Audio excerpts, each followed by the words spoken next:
Hello friends, स्वागत है आपका अभियान आईएएस अकेडमी के यूट्यूब चैनल पे। कई आज हम बात करेंगे तमाम तरह के बिल्स यानी विधेयकों के बारे में और प्रेसिडेंट ऑफ इंडिया की वीटो पावर्स के बारे में। कई काफ़ी इंपॉर्टेंट टॉपिक है, हर एग्जाम में इसमें से क्वेश्चन पूछे जाते हैं, स्पेशली यूपीएससी और पीसीएस एग्जाम। कई शुरू करते हैं इसके बारे में। कई जब हम बात करें बिल के बारे में तो बिल का मतलब ये है जिसने अभी जो एक्ट नहीं बनाए, यानी कि अभी लोकसभा या राज्यसभा में है, वहां से पास होना बाकी है और प्रेसिडेंट ऑफ इंडिया के उस पर सिग्नेचर नहीं हुए हैं। ऐसी कंडीशन में हम उसे क्या बोलते हैं, विधेयक बोलते हैं। यानी जो किसी मिनिस्टर ने या प्राइवेट मेंबर ने इसको इंट्रोड्यूस किया है उसे हम बिल की कैटेगरी में रखते हैं। कई हम बात करें बिल के बारे में तो बिल के 3 टाइप होते हैं, यानी there are 3 type of bills. First of all बात करेंगे हम ऑर्डिनरी बिल्स के बारे में, यानी साधारण विधेयक के बारे में बात करेंगे। साधारण विधेयक का तात्पर्य यह है जिसे लोकसभा और राज्यसभा में साधारण बहुमत से पास किया जाना है, यानी प्रेजेंट एंड वोटिंग का 50+ मेंबर होने चाहिए, यानी 50% से ज़्यादा उसमें सदस्य हैं, उनका अनुसमर्थन उसे चाहिए होता है। उस बिल को हम क्या बोलते हैं, साधारण विधेयक बोलते हैं, ऑर्डिनरी बिल बोलते हैं। ऑर्डिनरी बिल की एक खास बात और है, यहाँ पे क्या है, ऑर्डिनरी बिल एक ऐसा बिल है जिसमें कॉन्स्टिट्यूशन ऑफ इंडिया के आर्टिकल 108 के थ्रू ज्वाइंट सिटिंग का प्रावधान है। यानी इसके अंदर क्या हो सकती है, ज्वाइंट सिटिंग हो सकती है, दोनों सदनों को मिला करके क्या है, बैठक हो सकती है। ज्वाइंट सिटिंग जो होती है, प्रेसिडेंट ऑफ इंडिया इसको कॉल अपॉन करते हैं, यानी बुलाते हैं।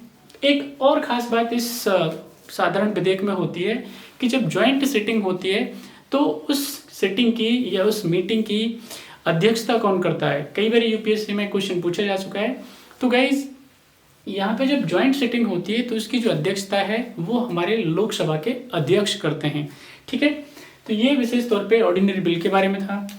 कई जब हम बात करेंगे मनी बिल के बारे में, ये दूसरे तरह का बिल है आपके पास में। मनी बिल या इसे कई बार हम धन विधेयक बोलते हैं, वित्त विधेयक बोलते हैं, राइट।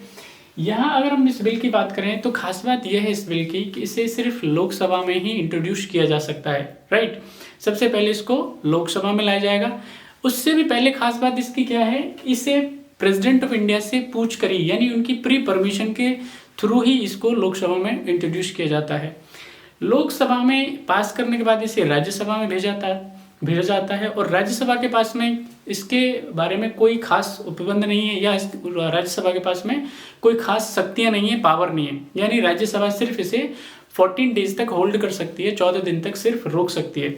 और उसके बाद में अगर राज्यसभा इसे किसी अनुशंसा के साथ में या इसमें कोई कमेंट करके, कुछ ऐड करके, इसमें से कुछ सब्ट्रैक्ट करके लोकसभा को भेजती है तो लोकसभा उन अनुशंसाओं को, उन रिकमेंडेशंस को, उन प्रावधानों को मानने के लिए बाध्य नहीं है। लोकसभा के ऊपर डिपेंड करता है कि वो इसको मान सकते हैं, ना भी कर सकते हैं, यानी ना भी माने। कई जिसके बाद में ये प्रेसिडेंट ऑफ इंडिया के लिए साइन के लिए जाता है, राइट।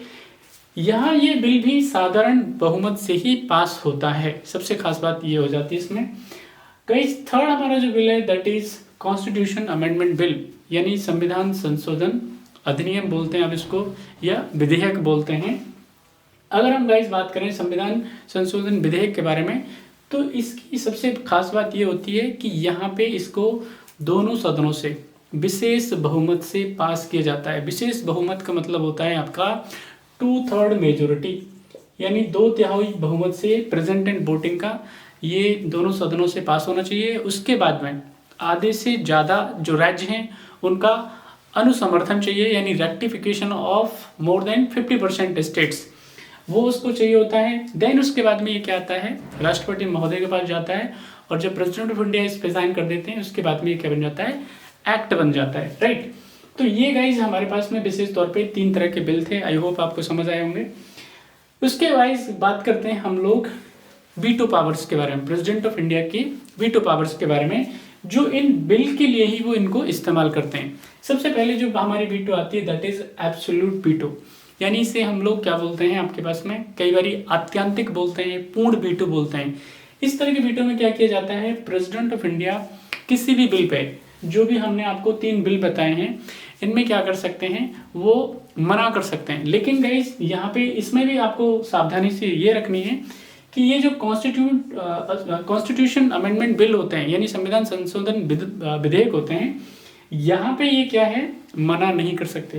बाकी दोनों कंडीशंस में क्या है, उसको साइन करने से मना कर सकते हैं, सीधे तात्पर्य इसका मतलब ये है, यानी उसको असेंट देने से या रेक्टिफाई करने से मना कर सकते हैं।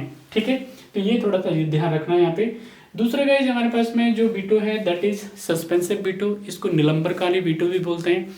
यहाँ पे निलंबनकारी वीटो में खास बात ये होती है कि गाइज इस तरह के विधेयकों में क्या किया जाता है, प्रेसिडेंट ऑफ इंडिया वापस से कोई कमेंट करके या विशेष अनुशंसाओं के लिए इसको क्या कर सकते हैं, सदन को भेज सकते हैं, दोबारा भेज सकते हैं। ठीक है, लेकिन इसमें भी एक खास चीज ये है कि जब वो वापस भेजा हुआ बिल प्रेसिडेंट ऑफ इंडिया के पास पुनः आता है तो प्रेसिडेंट ऑफ इंडिया उस पर अपनी परमिशन देने के लिए बाध्य होते हैं, उस पर उनको परमिशन देनी होती है। गाइस नेक्स्ट है हमारी दैट इज पॉकेट वीटो।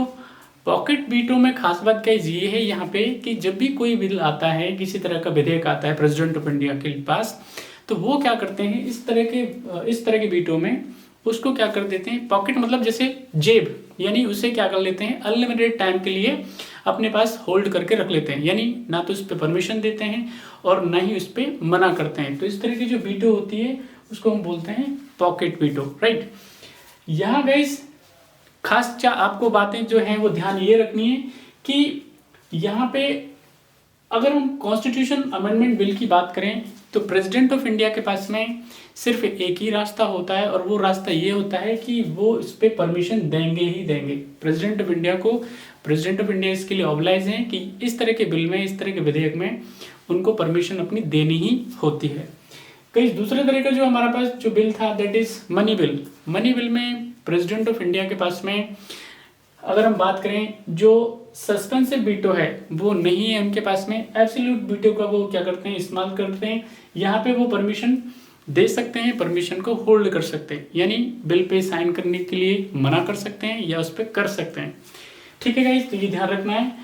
तीसरा जो अगर हम बात करें ऑर्डिनरी बिल, तो ऑर्डिनरी बिल में क्या किया जाता है आपके पास में, ये विशेष तौर पे सस्पेंसिव जो वीटो है वो इसमें इस्तेमाल की जाती है, यानी कि इसको पुनर्विचार के लिए वापस से सदन के पास में भेजा जाता है, यानी परमिशन उसको दी जा सकती है, नहीं दी जा सकती है, पुनर्विचार के लिए भेजा जा सकता है।